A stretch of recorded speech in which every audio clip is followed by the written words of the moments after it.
The 1,000-acre complex is located in a corner of the Crab Orchard National Wildlife Refuge. It is the U.S. Penitentiary at Marion, Illinois, sometimes called the House of Pain or the End of the Line. Once it was the scene of the customary prison violence, exploding in a week of rampage in October 1983 that left 2 guards knifed to death and an inmate killed. Since that time, something approaching calm has prevailed at Marion. But are we paying too high a price for that peace? Bob Fall reports from the belly of the beast.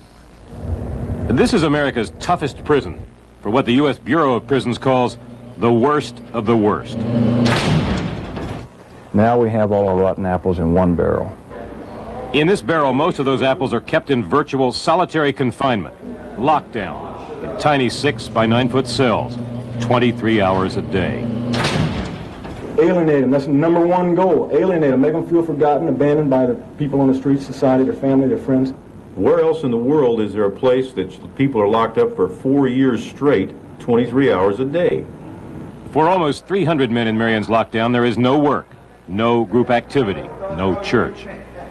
We're being treated as a kind of a hazardous waste. It makes you angry. It makes you bitter. Some people, they go crazy. Other people, they break them. Marion is unique. No other prison in U.S. history has been in lockdown this long. And U.S. officials say the Get Tough policy, which began here 4 years ago, will be permanent. We have one basic requirement. We require inmates to behave themselves for a period of time. Prison critics say Marion is barbaric, designed not just to control inmates, but to humiliate and then break them. Marion, say the critics, turns men into animals. I don't think there's any question that it's a form of slow torture.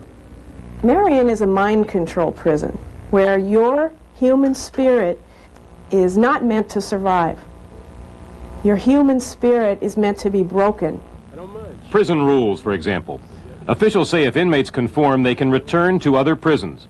But inmates swear the rules are always changing, that they don't know what they have to do to get out. I wash the socks, I hang them on the bars. I'm told to take that off. Now, if I don't do that, that means another year in this place. Marion cost a small fortune, almost $40,000 a year for each prisoner, roughly twice other federal prisons. Every time a man is moved here, 3 guards accompany him.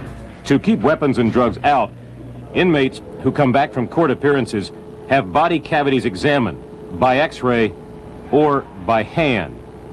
It made me feel just like a woman that got raped. That's how I felt. Because it was the same thing, I'm telling you.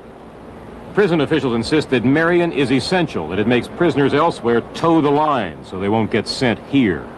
The frustration, the rage that builds, you say then, can be a good thing? Definitely. I mean, as long as everything is cream and roses and you got your own way, why should you change? I don't see any other better way of doing it at this point in time. But Marion's critics contend everything Marion controls now will explode later. If you mistreat them, and you mistreat them for long periods of time, that mistreatment eventually comes back to haunt you. You are now creating violent people, without any question about that. The Marions of the world are nothing but sitting time bombs. And it's like you put a dog in a cage and poke it with sticks and abuse it and treat it badly for years, and then you let it out of the cage. Do you expect it to be a good pet? Tell it to go play with its children? Of course not. You can't expect that to happen with prisoners either. The question then is whether America's safest prison is also America's most dangerous. Bob Fall, CBS News, Marion, Illinois.